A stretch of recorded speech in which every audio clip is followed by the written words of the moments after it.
my honest opinion on having a child.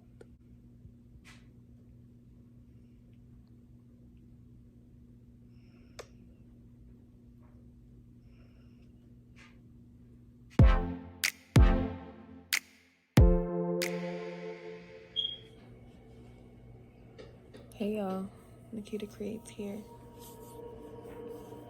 Time to pay for your crimes.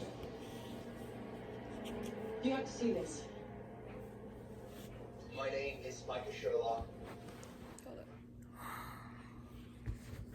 So it's like 12:30 now, and 2 out of 3 of my boys woke up. I just wanted to come up here and shout out all the moms real quick, because your job is never done. Like, even when you think it's done and you have some time to yourself, you're wrong. Even when they're out the house, they call you, they bother you, it's never done. Like, it's never done.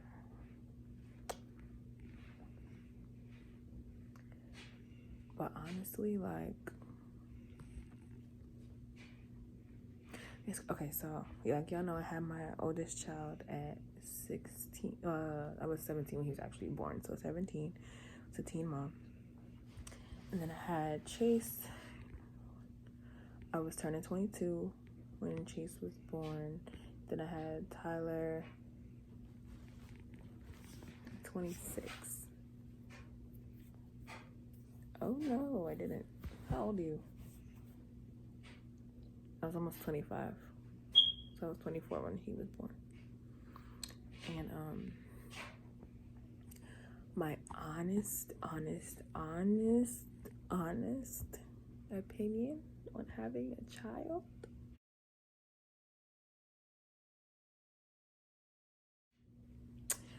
It's recommended. Don't let anyone tell you that you can't do it. That you're not capable of doing it. Being a mom is one of the most rewarding things. Well, it is the most rewarding thing in my life. Like, there's really no better feeling. Like, even when they stress me out, even when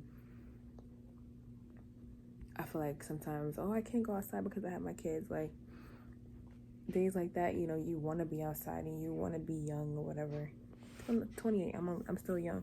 You want to be that young person and you want to be able to pick up and go. But I wouldn't trade this. I wouldn't trade it at all. That's honestly, like, it's a blessing. There's people out there that cannot have children. There's people out there that have lost their children. There's a lot of different circumstances out there, and I wouldn't trade it. Like, no matter what I'm doing, where I'm at, like, they're always in the front of my mind. I have that pendant that says JCT on it. I have their pictures everywhere. Like, I talk about them all the time. I would not trade it, yo. I think my favorite thing about being a mother is when they need me.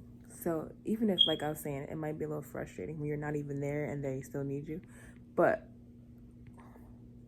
knowing that I'm their first person that they think about when they need something, or when they want comfort, or that they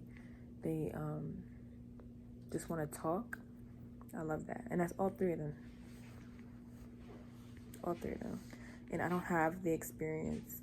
I don't know what it's like to be a girl mom. Like, I only know how it is with boys, and boys are so loving, and they are team mommy no matter what. All 3 of them are very close to their dads. But you're not replacing mommy. Period. No, but for real, like, I don't know. I think I would probably feel empty if I didn't have them. Like, I honestly think that I would not feel the same.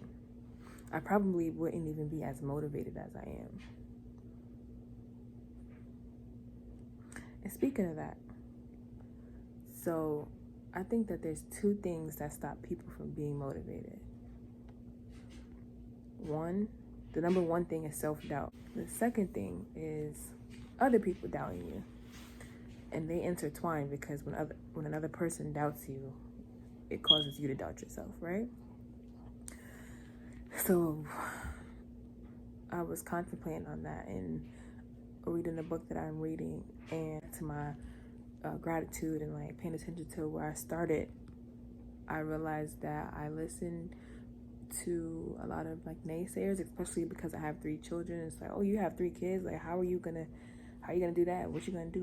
Where are you gonna get the money for this? Like, what's manifesting? You can't do that. And like, bro,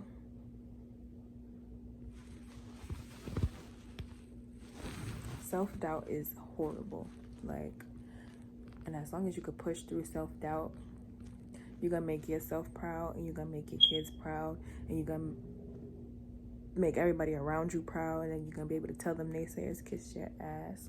And that's just on that. Like, once you conquer those fears and put in the front of your mind that, okay, I can do this, like when you can overcome it and you make it known to yourself that you are that bitch, like you are that go-getter, and that nothing and no circumstance could stop you, you gonna go get it. Don't let nobody make you feel guilty for having kids before marriage.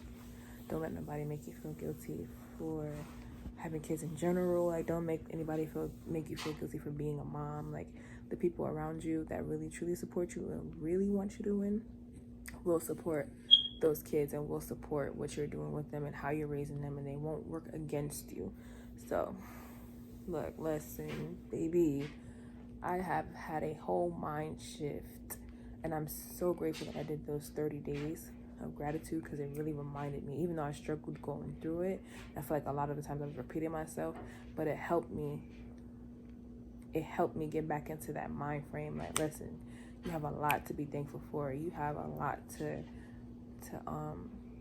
praise, and it starts with them.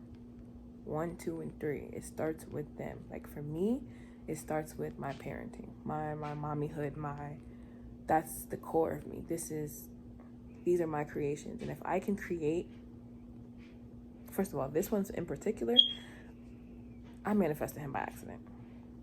However, he's exactly what I wanted in a person. Those 2 surprised me. This one, on the other hand, because I knew I eventually wanted another child. Once I really, it clicked. Like, the more I get to know him as he gets older, I'm like, oh, I remember praying about you. I remember praying about this type of personality. I remember praying about our bond. I remember praying about all of this. And I'm just like, wow, I created that in my mind, and then I seen the visual. If I can do that with a human being, baby, I can create whatever the hell I want.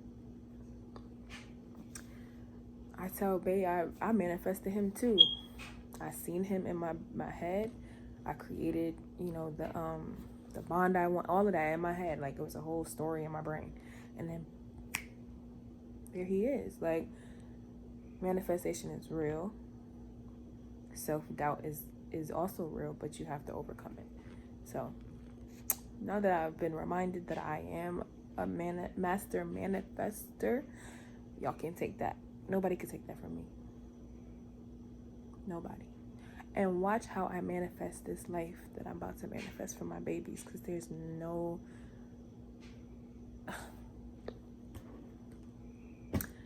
ain't no stopping me. Period. Period. Anyways, that's my day 3. My self-care today is just being a caretaker. Something that I do every day. But again, when I was doing my gratitude, I had to realize, like, that is part of my self-care, because their love for me,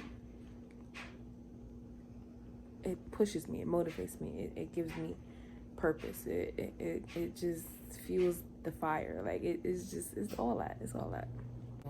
He got put back to sleep just by laying here, so I'm gonna go ahead and go put Chase back to sleep. I was gonna say Papa.